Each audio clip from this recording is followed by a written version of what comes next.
JJ Jinx! Truck stop!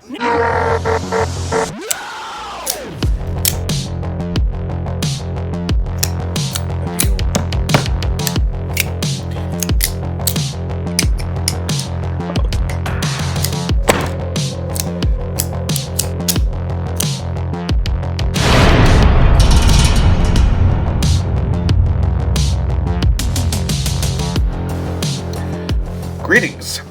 I just wanted to make a quick video to let you know that Smoky Mountain Knife Works made a little bit of a boo-boo for this month's care package, March of 2021. I got a notification late last week that said my order was placed, and it was followed immediately by an email that said my card was declined. That was weird.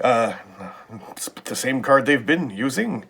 So I called them up yesterday, and they were like, yeah, that was accidental. A lot of people got that notification. It's paid up. Your package is shipping out tomorrow. So they're shipping out Wednesday. You're going to get your stuff. Don't worry about it. Unless your card actually was declined. That would be unfortunate. Anyway, that's all I wanted to say. We will be getting our monthly packages soon. All right. Oh, since you're here, I figured I would make a short video for you, too. More than once in the past couple of months, the Ozark Trail tan knives have come up in conversations both on YouTube and on Reddit. So me, being an authority on the subject, I figured I'd show you exactly what I'm talking about. This is the famous tan flipper from the very first generation of knives that came out way back in the day. They cost $3.87 US. Now, it's called the tan flipper because for whatever reason, this knife just happens to have a pretty nice action to it. It's also got a cool handle, very ergonomic, neat pattern in this G10 slab, and the pocket clip was crap. I removed mine years ago, but it's overall just a very well-regarded knife and my favorite of the first generation lineup.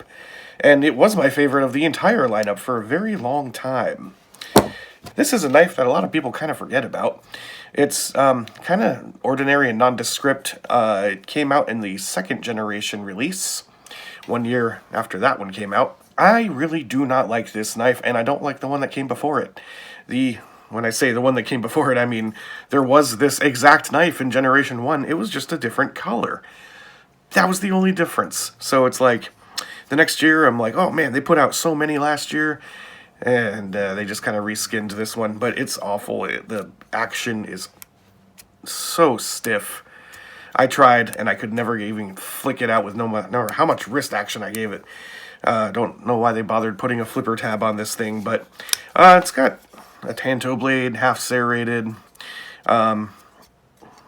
That's all, but it is tan. So I thought I would point out that there is a terrible tan knife in the lineup. A couple of generations later came this one, which I call the Tan Flipper 2.0. They finally started to put the Ozark Trail logo on their actual knife blades at this point, so that was nice. And I actually kind of liked this one quite a lot. You had this interesting slot cutout and some artistic licensing going on with this drop point blade up here. Yeah, it's not bad. Its action is pretty good. You know, you got this sort of elongated honeycomb shape in the handle. It's nice, and people like this one too. I just saw somebody the other day post this on Reddit. They're like, oh my god, I finally found one. And I was like, yeah, I know the feeling. There are some that took me years to stumble across. And the other nice thing about it is the mirror polish finish. That's nice. The next one in the lineup came out very recently, and it's this one. This is the one that a lot of people are calling the Honey Badger knockoff, and with good reason. I'll do a comparison in a moment. And here we have a hexagonal patterning on it, just like a honeycomb. The blade is even more mirror polished than the previous generation, and it's riding on bearings, so it's got a fantastic action. A couple of other neat considerations. We got recessed liners. That is a nice consideration. Can't say much about the pocket clip. I've actually not worn this, but it looks like it might be a terrible pocket clip just from looking at it. But you never know until you try. It's very light. I'm actually surprised that, misfire, there wasn't any skeletonization in the liners, because it just kind of feels like there might be. They're probably just really thin. This is actually kind of rubberized slightly. So this knife officially overtook this one as my absolute favorite in the lineup.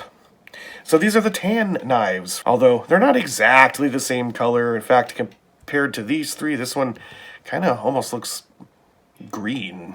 And here's why they call this the Honey Badger knockoff. Not a counterfeit, not a copy, just, you know, similar size, shape, not really color. Well, you can get the Honey Badger in lots of different colors, but Honey Badger is riding on bearings. It's got that hexagonal honeycomb pattern, although it's much larger. That's about where the similarities end, though. They're both shiny, completely different blade shape, which, by the way, fucking awesome blade shape on this thing. I love it. They both have recessed liners, too. How about that? Of course, what the Honey Badger has on this knife is a low-riding pocket clip that is fully recessed into the scale, and rather having a completely open back, there is a jimped spacer down there. Anyway, I didn't mean for this to be a review about the Honey Badger, but I do want to point out that the one advantage this has over the Honey Badger is price. In fact, all of these knives combined are less than the Honey Badger. It's not bad. It's like, what did I pay for this? Like 30 or 40 bucks? All of these knives are less than $5. $3.87 for these two, and then I think over here they went up a little bit. They're between $4 and $5 US. Take your pick, the Honey Badger or all of these. I'd go with the Honey Badger, but just purely coincidence that like all the nice ones happen to be tan except that one. It's just a trend to look out for, you know. You get a little bit excited when you see that tan color. When my Officers Club care package arrives, you will hear from me shortly thereafter.